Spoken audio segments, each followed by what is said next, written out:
오늘의 말씀은 요한계시록 1장 10절부터 16절에 있는 말씀입니다. 요한계시록 1장 10절부터 16절에 있는 말씀. 한 절씩 교독하시고 마지막 절을 합독합니다. 주의 날에 내가 성령에 감동되어 내 뒤에서 난 나팔 소리 같은 큰 음성을 들으니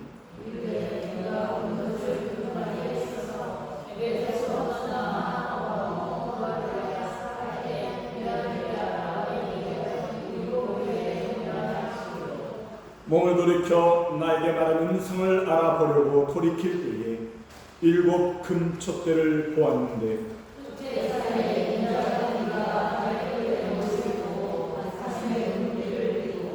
그의 머리와 털의 희기가 흰 양털 같고 눈 같으며 그의 눈은 불꽃 같고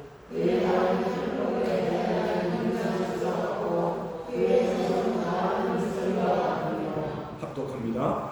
그의 오른손에 7 별이 있고 그의 입에서 좌우의 날성검이 나오고 그의 얼굴은 해가 힘있게 비치는 것 같다. 아멘. 이 옆에 계신 분 사람 나오실까요? 그렇습니다.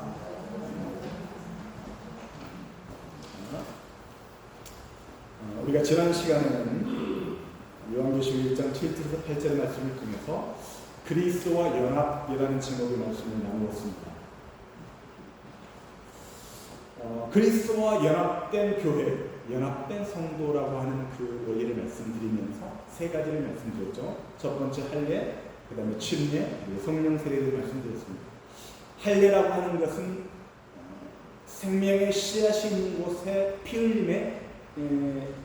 흘림의 사건을 통하여 내가 예수 그리스도의 피에 동참한다라고 하는 의미를 가지고 있다고 했죠. 또한 세례 또는 침례의 사건은 나는 예수 그리스도와 함께 죽습니다. 또 나는 예수 그리스도와 함께 살겠습니다라고 하는 예수 그리스도의 죽음과 부활에 동참함을 의미한다라고 말씀드렸습니다. 또한 성령 세례라고 하는 것은 하나님의 아들이심을 인치는 사건이다라고 말씀드렸죠. 특별히 침례에 대해서 말씀을 드릴 때에 밥티조라고 하는 단어가 있어서 물에 담그는 것을 넘어서서 물에 담그는 작업, 다시 말씀드리면 예수 그리스도와 연합된 과정을 통하여 나의 본질적인 변화가 되었다라고 하는 것을 말씀을 강조해서 드렸습니다. 우리는 예수 그리스도 안에 있는 존재다. 내가 예수 그리스도와 연합되었다, 하나 되었다, 한 몸이 되었다. 이러한 원리는 이제 하나님께서 나를 보실 때 연약한 나, 죄 있는 나를 보시는 것이 아니라 예수 그리스도 안에 있는 나를 보신다는 말씀드렸죠. 나의 무능함은 덮으시고 나의 모든 죄를 덮으시고 오직 예수 그리스도 안에서 나를 바라보신다라고 말씀드렸습니다. 그런 모습이 그리스도로 옷 입었다. 옷이라고 하는 것은 신분과 지위의 변화를 말하고 있다고 했죠. 나는 예수 그리스도 옷 입음을 통해서 신분이 그리고 지위가 변하겠다. 또한 첫부침의 원리를 들여서 죄로 인한 쓴뿌리의 열매를 먹었던 내가 이제 예수 그리스도를 첫부침으로 말미암아 본질적인 변화, 뿌리로부터 공급되는 생명의 원리를 공급받는 자가 되었다. 이것이 바로 예수 그리스도와 연합된 저와 여러분의 모습이다라고 말씀을 드렸습니다. 이처럼 예수 그리스도와 연합되었다라고 하는 것은 예수 그리스도의 또한 환난에까지 동참하는 것이다라고 말씀을 드렸죠. 우리 인생 가운데 환난 또는 고통과 위로가 있는데 이것이 하나님의 메커니즘이다라고 말씀드렸어요. 하나님은 환난을 통해서 환난 가운데 위로를 주시고 또 위로를 통해서 그 고난을 이겨낼 수 있는 힘을 주신다라고 하는 말씀을 통해서 이런 고난과 또는 환난과 위로를 통하여 하나님만을 바라보게 하시는 그 원리를 말씀을 드렸습니다. 그리고 우리 주님과의 연합의 원리는 그런 환난에 동참할 뿐만 아니라 하나님의 나라에 동참하는 것이요 또는 참음에 동참하는 것이요 성도의 연합에 이르기까지 동참하는 것이다 라고 말씀을 드렸습니다. 오늘은 요한계시록 1장 10절부터 16절에 있는 말씀을 통해서 주의 날에 감동된 것에 대한 말씀을 드리기를 원합니다. 먼저 주의 날에 감동되었다라고 하는 의미가 무엇인지를 설명드리기를 원합니다. 오늘 사도 요한의 계시를 받은 그 날을 바로 큐리아케 헤메라라고서 주의 날이다 라고 말하고 있습니다. 구약에서도 주의 날이 많이 강조되어 있는데 특별히 예호바 용이라고 해서 여호와의 날이다. 신약에서는 주의 날, 구약에서는 여호와의 날이다 라고 표현되고 있는데 똑같은 의미가 있습니다. 이런 여호와의 날, 주의 날이라고 하는 그 의미는 이중적인 의미가 있습니다. 첫 번째 의미는 심판과 멸망의 날이라는 그 날이, 두 번째는 구원과 회복의 날이라는 것입니다. 심판의 날이요 구원과 회복의 날이라고 하는 이 이중적인 의미를 주의 날, 여호와의 날이라고 하는 의미 가운데 들어있다. 그런데 이것은 그 의미상의 이중적인 의미뿐만 아니라 시간적인 의미로 봤을 때도 이중적인 의미가 있다. 다시 말하면 구약에 예언된 예언 가운데 특별히 예언서에 많이 등장하는 이 여호와의 날이라고 하는 것이 하나님께서 정하신 때에 그 사건이 이루어지는 그 시간을 말하고도 있지만 이것은 종말론적으로 마지막 때 완성될 하나님의 때를 말하고 있다고 하는 측면에서 이 두 시간대가 존재하는 이중적인 의미가 있다는 것입니다. 그러니까 이미 이루어진 사건인과 동시에 반드시 이루어질 사건이라고 하는 두 가지 의미를 동시에 지니고 있다는 것입니다. 예를 들어서 요한계시록에서 일곱 인 또는 일곱 대적, 일곱 나팔이라고 하는 재앙들, 물론 그것 외에도 또 다른 재앙들이 있습니다. 그런 심판의 모습들이 등장하는데 이것이 연속적이면서도 중첩적으로 일어난다는 거예요. 물론 뭐 일곱인이나 일곱 나팔 또는 일곱 대적 이런 재앙들이 서로 시간적인 간격이 분명히 있겠지만 그럼에도 불구하고 하나님의 시대로 본다면 그 모든 것은 동시적인 사건으로 해석될 수 있다는 것입니다. 예를 들어볼게요. 마태복음 24장에서 예수님께서 마태복음 24장에 예수님께서 종말에 대한 가르침을 우리에게 주시는 말씀이거든요. 24장 6절에서는 아직 끝은 아니니라 라고 아직 끝이 아니다라고 말씀하셨는데 14절 말씀에서는 그제야 끝이 오리라라고 말씀하세요. 아직 끝이 아니라 그제야 끝이 오리라. 이 24장 안에 두 가지 말씀을 하고 계십니다. 이 두 구절 사이에 많은 내용들이 들어가 있어요. 예를 들어서 그 가운데 전쟁과 기근, 환난과 미움, 불법과 미혹, 세계 복음 전파라고 하는 수많은 사건들이 이 구절 사이에 들어가 있는 것을 말씀을 하고 계세요. 아직 또 이루리라고 하신 말씀, 끝이 오리라고 하신 말씀 사이에 근데 사실 그 내용, 그 안에 있는 내용들을 보면 대부분 이루어졌던 사건이고 또한 여전히 진행 중인 사건이라는 것입니다. 그 말은 무엇입니까? 이 주님이 말씀하신 그 재림의 사건의 그 두 가지 시점이 어찌 보면 초림과 재림의 그 시간적인 간격보다 더 짧은 기간일 수 있다는 의미입니다. 그것들이 이미 이루어진 사건이기 때문에. 그 말은 종말의 때가, 종말의 시작과 마침이, 물론 이미 우리는 종말을 살고 있어요. 네. 주님이 말씀하는 그 시제로 말씀드리고요.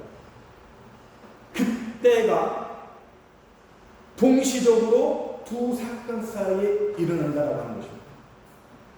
왜 이러한 시간적인 이중성 가운데 엄청난 시간적인 차이가 있는 것처럼 보이지만 그것이 왜 동시적인 사건이냐라고 말할 수 있는가?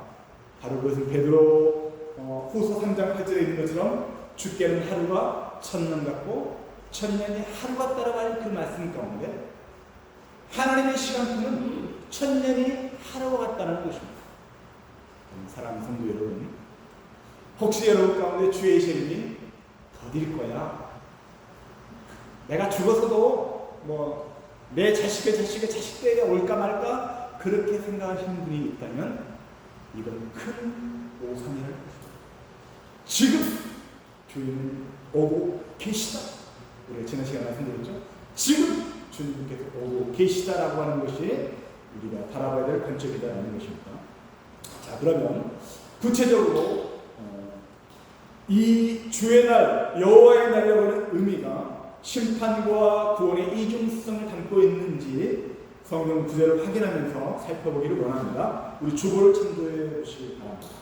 자, 맨 처음에 스바냐 1장 15절 말씀은 한 목소리로 읽겠습니다. 시작. 그날은 분노의 날이요, 환난과 고통의 날이요, 황폐와 패망의 날이요, 캄캄하고 어두운 날이요, 구름과 흑암의 날이요. 어떻습니까? 전체적인 분위기가 어둡고 또 하나님의 분노로 심판으로 고통받는 무시무시한 날인 것을 말하고 있지요. 이사야 13장 8절 이하에는 이렇게 말씀하고 있습니다. 제가 읽어드릴게요. 그들이 놀라며 괴로움과 슬픔에 사로잡혀 해산이 임박한 여자같이 고통한다. 애를 안 낳았기 때문에 이거 잘 몰라요. 애를 낳으신 여자 공동님들은 잘 아시겠죠.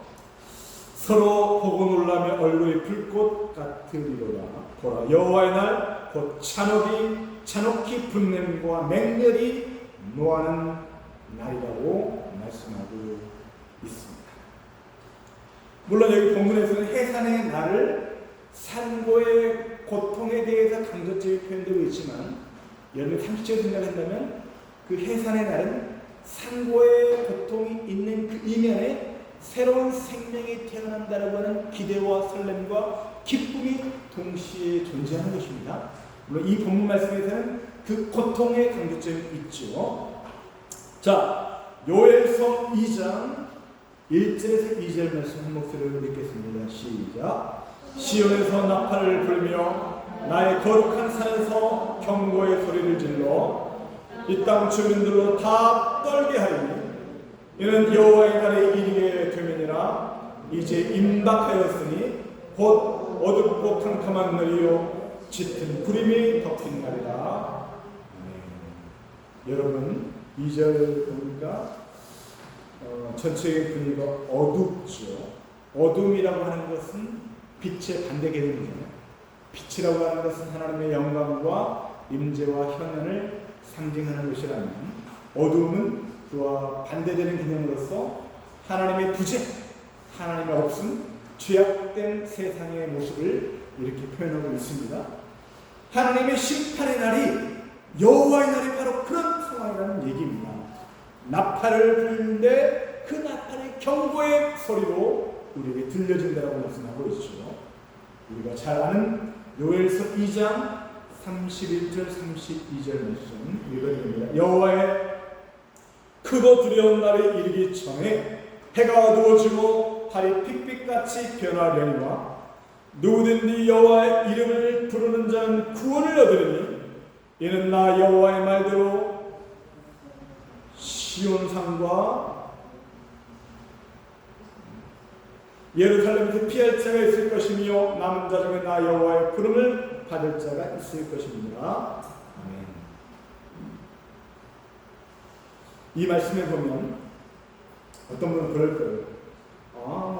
우리 살아갈 때 그냥 대충 살고 그냥 여호와의 이름만, 하나님의 이름만 부르면 구원받는다고 했으니까 그때 하나님의 이름 부르면 되지, 예수 이름 부르면 되지라고 하시는 분이 있을 거예요. 그러나 여러분, 예수의 이름을 아무나 부를 수 없다는 사실입니다. 쉽게 예를 들자면 여러분 가위 눌릴 때 여러분들이 뭘 하고 싶어도 제대로 되나요? 가위 눌리는 그 현상에서는 하고 싶어도 악소리도 안 나오죠. 바로 그런 겁니다. 마지막 그 날은 내가 그 여호와 이름을, 예수 그리스도의 이름을 부르고 싶어도 아무나 그 이름을 부를 수 없다라는 거예요.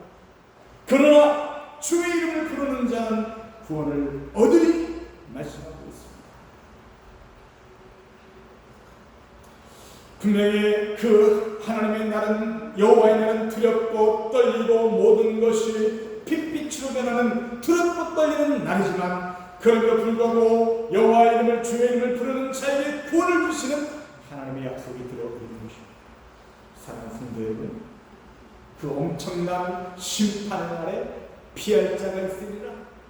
남은 자 중에 하나님의 부름을 받을 자가 있으리라고 말씀하십니다. 이러한 이중성, 저는 우리 모든 숙지교회 성도님들이 하나님의 부름을 받는 자, 주님의 이름을 부름으로 구원받는 자가 되기를 소망합니다.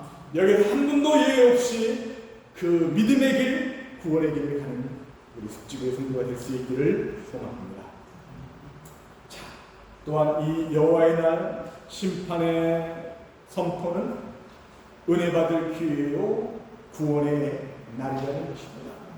오늘 우리에게 이 말씀이 우리 가운데 선포되는 것은 아직 예수 믿음 안에 있지 않는 우리들에게 은혜와 구원의 기회를 우리에게 주시는 말씀이다라고 우리는 확신해야 하는 것입니다. 나팔을 통해 우리에게 주시는 하나님의 경고의 메시지는 그 나팔을 통해서 제발 좀 깨달으라고 하는 우리를 향한 하나님의 울부짖음이요, 우리를 향하신 하나님의 간절한 호소의 소리와 같은 것이다. 요엘서 2장 12절 13절 말씀 우리 한 목소리로 읽겠습니다.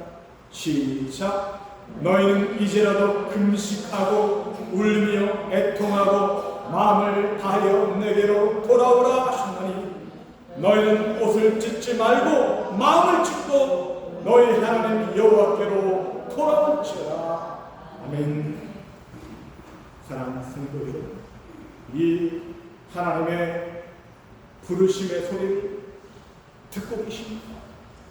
내게로 돌아오라.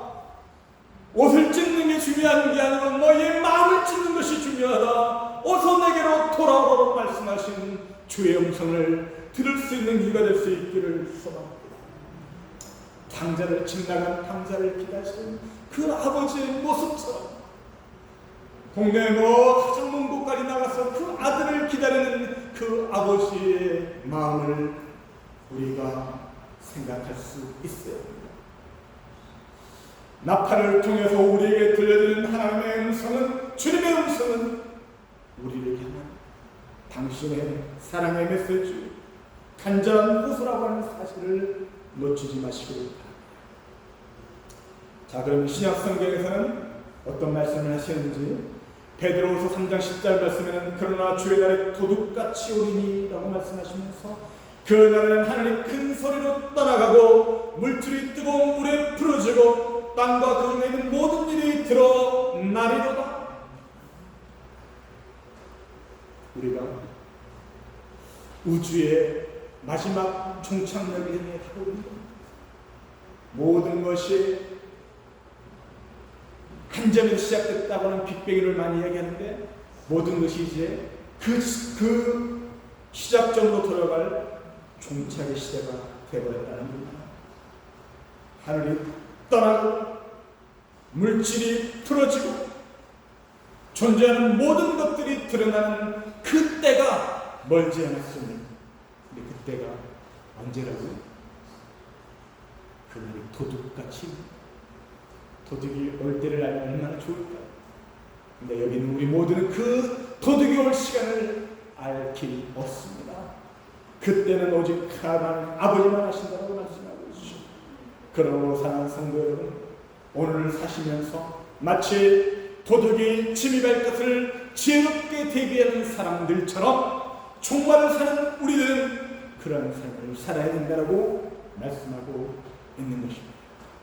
데살로니가 2장 2절에 이렇게 말씀합니다. 영어로나 또는 말로나 또는 우리에게서 받았다는 편지로나 주의 날에 이르렀다고 해서 쉽게 마음이 흔들리거나 두려워는 하지 말아야 한다는 말씀 있죠. 무슨 얘기입니까? 여호와의 날, 주의 날이라고 하는 것이 세상에는 심판의 날, 하나님의 엄중한 하나님의 심판의 날이 분명하죠. 그러나 예수께서 한 자들, 예수 믿음 안에 있는 저와 여러분들에게는 그날이 구원의 날이기 때문에 우리는 그날을 사모하고 기대하고 그날을 손꼽아 기다리는 자가 되어야 한다.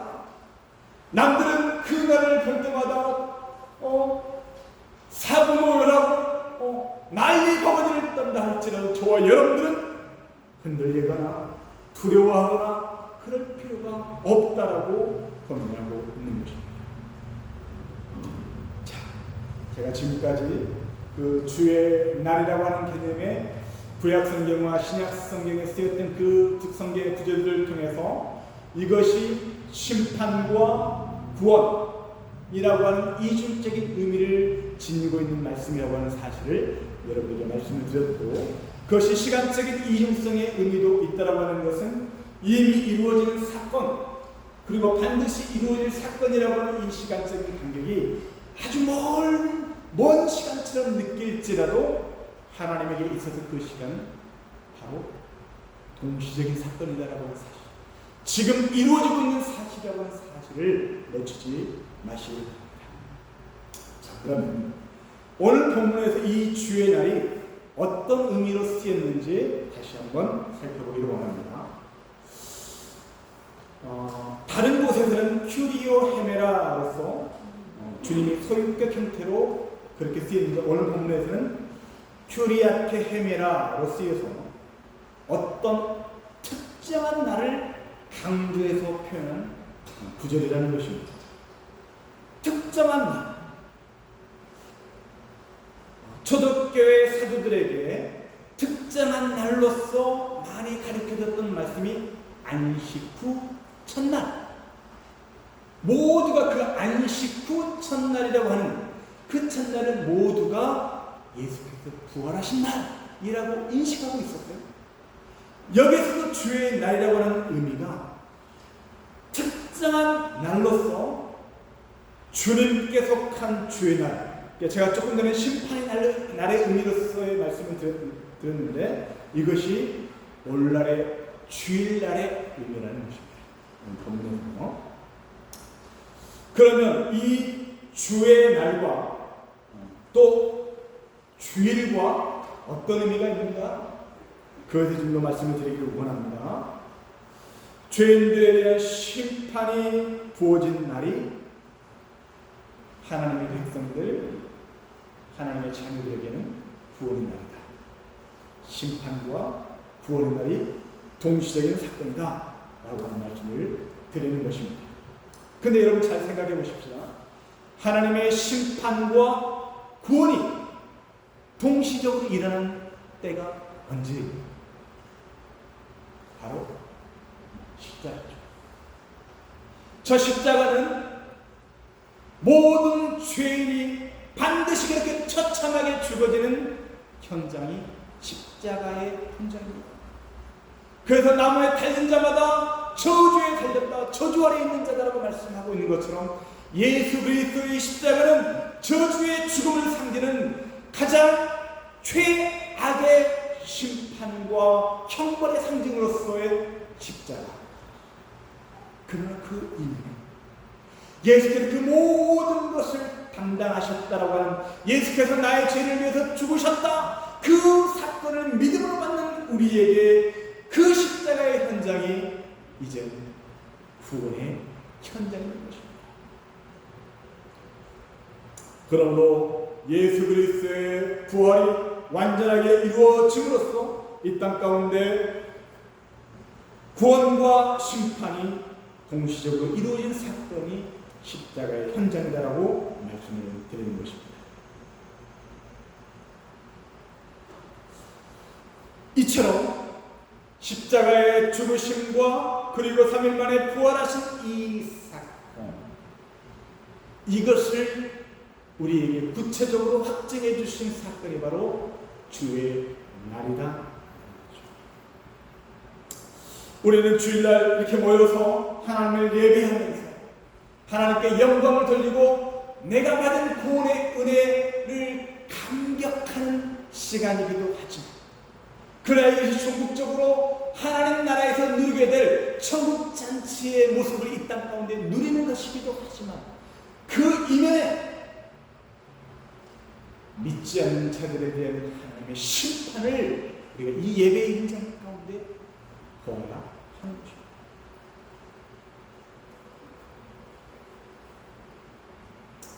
주의 날에 사도 요한 나팔소리 같은 큰 음성을 들었습니다. 10절에 보니까 이것을 성령에 감동하여 라고 엔푸뉴마티라고 되어 있는데 이것은 성령 안에서 라는 뜻이죠.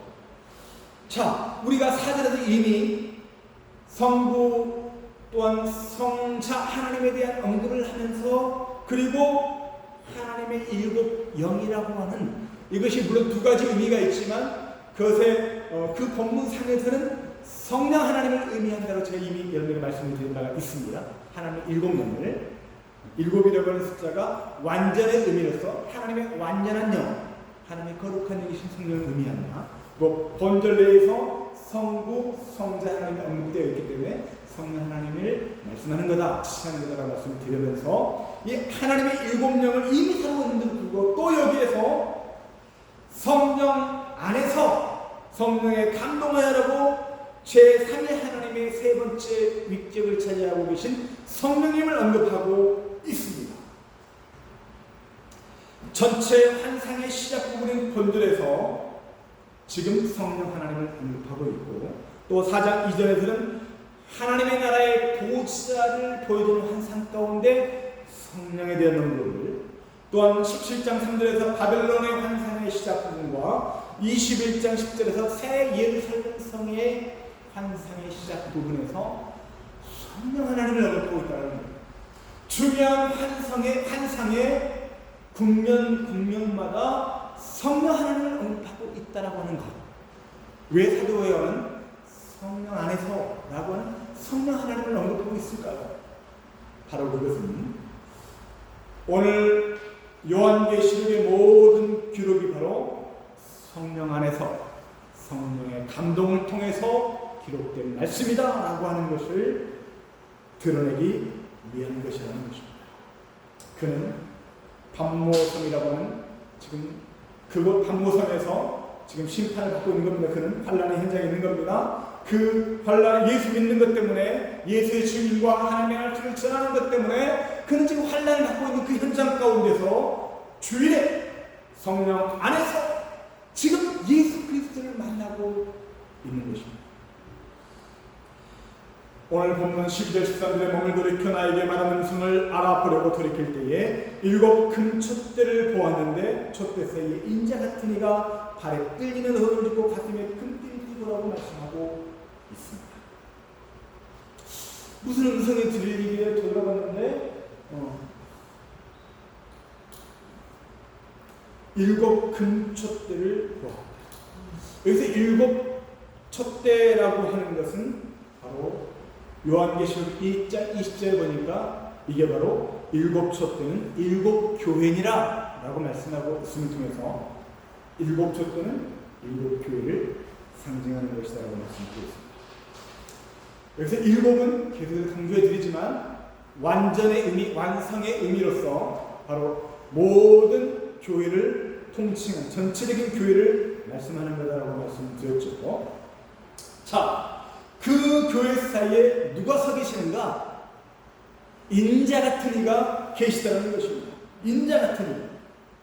근데 이 인자 같은 이라고 하는 표현은 다니엘서 7장 13절과 14절 말씀을 통해서 제가 읽어드립니다. 내가 또 밤 환상 중에 보니 인자 같은 이가 하늘 구름을 타고 와서 예초부터 항상 계신 이에게 나가 그 앞으로 인도됨에 그에게 권세와 영광과 나라를 주고 모든 백성과 나라들과 다른 나라를 말하는 모든 자들이 그를 섬기게 하였으니 그의 권세는 소멸되지 아니하는 영원한 권세요 그의 나라는 멸망하지 아니할 것이라.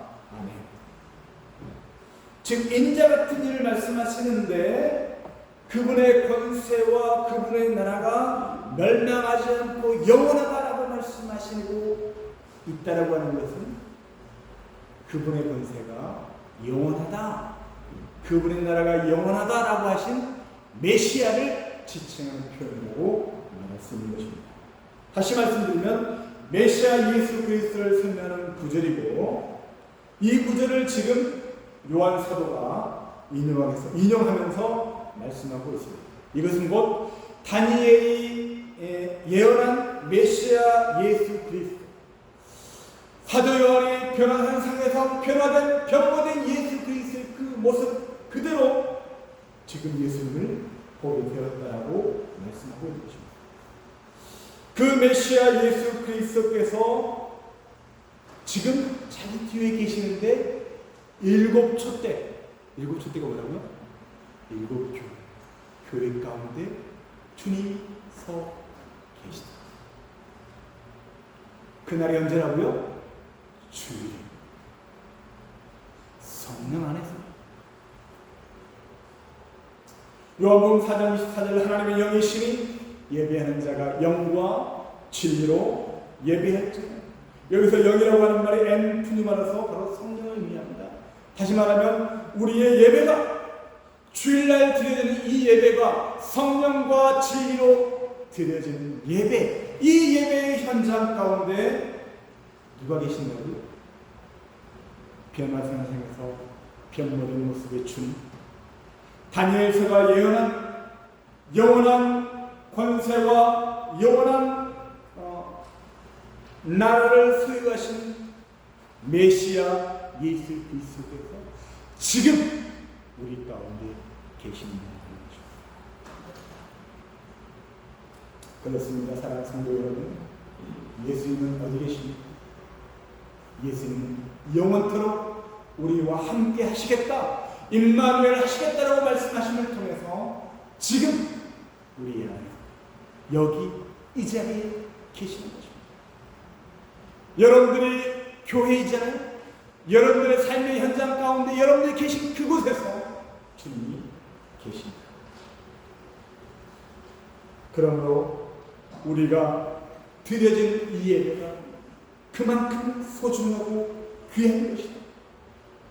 우리가 정말 멋있겠다, 사도 요한이 얼마나 주님의 모습을 환상 가운데 본 주님이 얼마나 멋있을까, 나도 저래야지 라고 물론 그렇게 할 수도 있겠지만, 더 중요한 것은 지금 우리도 이 예배의 현장 가운데 주님이 성령 안에서 성령과 진리를 드려드리는 이 예배 가운데 함께 계신다라고 하는 이 확신이 우리 안에 있어야 된다고 하는 것입니다.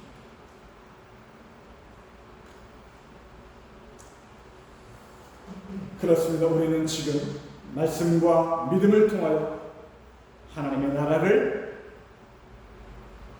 그리고 예수 그리스도를 보고 있는 것입니다. 마귀와의 영적 전쟁, 환난의 현실 속에서 우리는 성령 안에서 그 하나님의 나라를 체험하며 경험하며 맛보는 현장, 이 예배의 현장을 가운데 있다. 사랑하는 성도 여러분, 이 자리에 우리 어린아이 친구들이 있는데 이 친구들이 여차여차해서 일찍 왔다라고 생각할 수 있겠지만 아닙니다.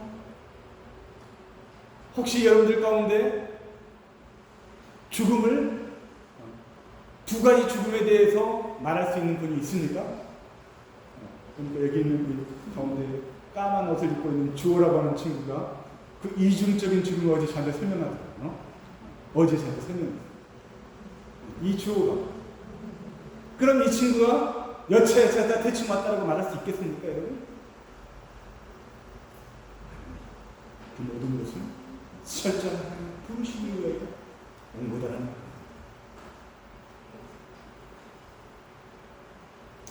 우리는 이 땅 가운데서도 예배를 통하여 하나님의 임재하심, 주님이 우리 가운데 계신 것을, 하나님의 나라가 우리 안에 임재하는 것을 경험하고 맛보며 증거하며 나누는 자가 되어야 하는 것입니다. 히브리서 12장 22절 이하에 있는 말씀을 통해서 그러나 너희가 이런 것은 시온산과 살아계신 하나님의 도생인 하늘의 예루살렘과 천만 천사와 하늘에 기록된 장자들의 모임과 교회와 만면의 심판자이신 하나님과 및 온전하게 된 의인들의 영들과 세계에 준 바 되신 예수와 및 아벨의 피보다 더 나은 것을 말하는 뿌림뿐이라고 말씀하신 하나님의 나라 새 예루살렘. 우리는 그 하나님의 나라에서 구체적으로 알 수 없습니다. 다 설명할 수도 없고 다 깨달을 수도 없습니다. 그러나 중요한 것은 오늘 이 시간 성령과 진리로 드리는 이 예배 가운데 하나님의 나라가 임하였다. 우리 안에 예수께서 계신다라고 말씀하고 있습니다. 저는 우리 모든 숙교의 성도들, 여러분의 계신 삶의 현장 가운데서 믿음으로 말씀을 통하여 예배를 통하여 우리 안으로 뚫고 들어오시는 그 하나님의 나라를 날마다 누리며 사는 분들이 되기를 소망합니다. 여러분들 지금 판모섬에 있는 사도 요한처럼 고통과 아픔과 눈물의 현장 가운데 있다 할지라도, 말할 수 없는 고통과 실험하는 아픔 가운데 있다 할지라도 진실로 하나님의 나라가 나의 것입니다 고백할 수 있는 이 시대에 사도 요한이 되기를 소망합니다. 말씀을 마치기를 원합니다. 여러분에게 있어서 예수님이 어디 계십니까? 여러분에게 있어서 하나님의 나라는 어디입니까? 저는 우리 모든 숙주교의 성도들 진실로 주님 내 안에 하나님의 나라가 내 안에 이루어진 것을 깨닫고 그것을 날마다 증거할 수 있는 믿음의 성도, 사도 요한의 반열에 이를 수 있는 진실로 삶의 예배자가 되기를 축복합니다. 기도합니다.